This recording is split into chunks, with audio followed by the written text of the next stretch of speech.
The Ten Commandments are the foundation of biblical law, and there's a crusade taking place in this country to place the Ten Commandments in public buildings. Placing the Ten Commandments in public building has great symbolic value. It represents the supremacy of the Bible over the United States Constitution. William Pryor, a recess appointment to the U.S. Court of Appeals, 11th Circuit, said at a Save the Commandments rally, "God has chosen through his Son Jesus Christ this time and this place for all Christians to save our country and save our courts." Notice where he's speaking? At a rally to save the Ten Commandments. This 2,581-pound monument of the Ten Commandments was placed in the lobby of the Alabama Supreme Court. The federal courts ruled it unconstitutional. It violated the separation of church and state, and they had it removed.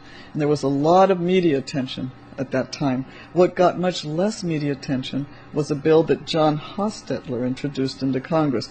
Hostetler is a Republican from Indiana. He authored an amendment that ruled that no federal dollars could be used to remove the Ten Commandments monument from the Alabama Supreme Court. The bill was meaningless in one sense. The monument was removed, but it was a way of affirming biblical law. The Hostetler Amendment actually passed. It passed on July 23, 2003, by a vote of 260 to 161. These numbers are not trivial.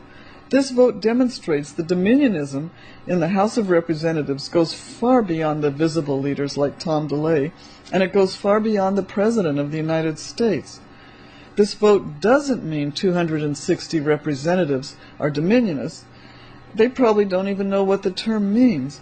But it does demonstrate the ability of Dominionist legislators to win support for their bills. The same Congressman, Hostetler, got another bill passed a year later, almost to the day. He authored the Marriage Protection Act, which passed the House this past summer on July 22nd by a vote of 233 to 194. The bill would block federal courts from considering constitutional issues arising from gay marriage cases. To put it simply, the bill would deny access to the courts over the issue of gay marriage.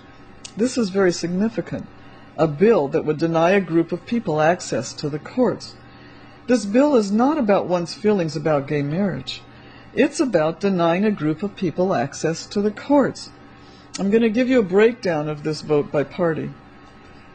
There are a total of 434 members of the House. 228 Republicans, 205 Democrats, one independent who tends to vote with the Democrats. Those who voted for the bill, 208 Republicans, 24 Democrats.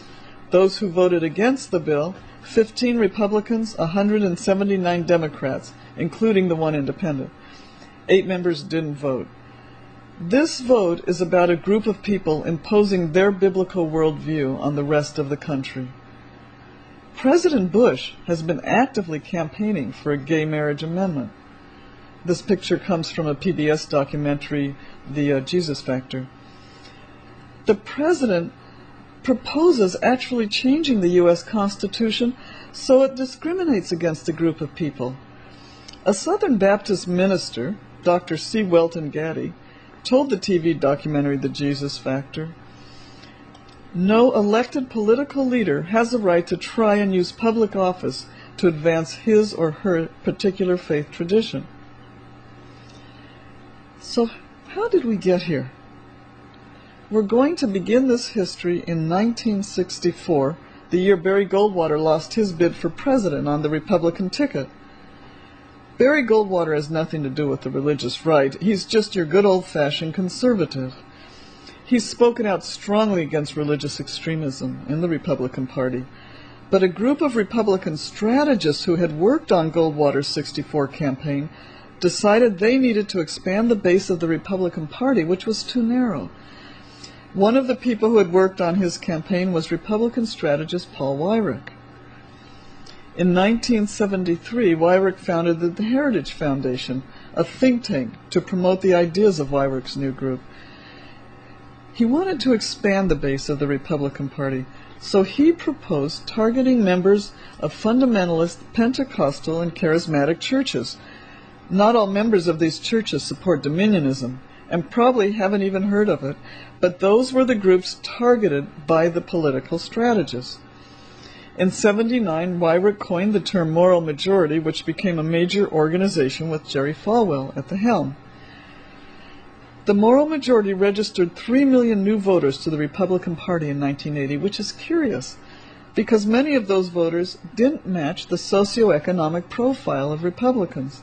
The party represented the interests of the very wealthy and the Southern segregationists. People tend to vote their socioeconomic interests. So how do you get people to vote against their own interests?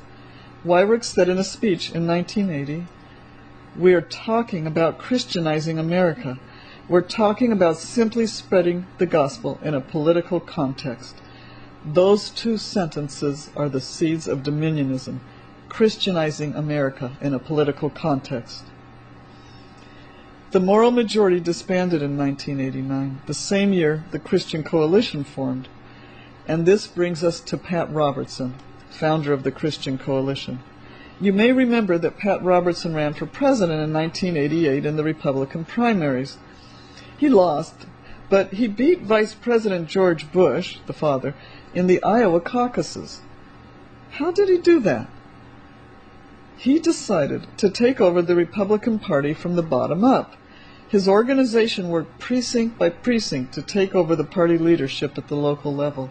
Christian Coalition's executive director, Ralph Reed, said, "We think the Lord is going to give us this nation back one precinct at a time, one neighborhood at a time, and one state at a time."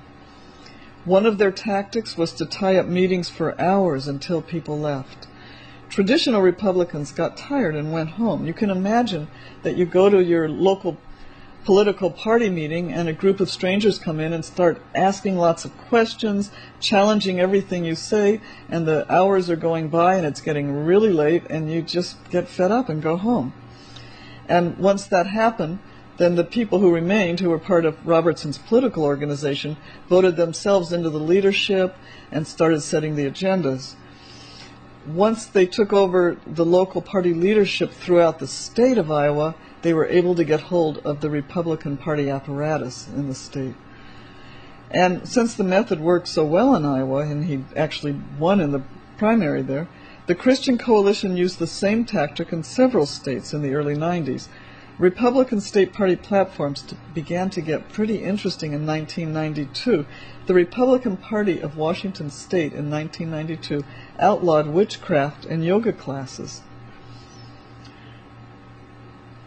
Robertson said to the Denver Post in '92, "We want as soon as possible to see a majority of the Republican Party in the hands of pro-family Christians." To get their candidates elected, Reed and Robertson taught them to use stealth, avoid publicity, stay out of the limelight, don't call any attention to yourself, don't go to debates, don't campaign, don't advertise. Reed said to the Los Angeles Times, "It's like guerrilla warfare. It's better to move quietly, with stealth, under the cover of night." While their candidates stayed out of the limelight, Christian Coalition campaigned on their behalf exclusively in fundamentalist, Pentecostal, and charismatic churches. They passed out voter guides in those churches. Here's Pat Robertson reading his voter guide. They're very skewed and distorted, but they have the appearance of neutrality. Christian Coalition field director Bill Thompson said this summer, "The guides are our greatest weapon. It's the best weapon in our arsenal. It is our B-2 bomber." By election time in 1994, Christian Coalition had distributed 14 million voter guides in more than 100,000 churches nationwide. And that was a watershed year in this country.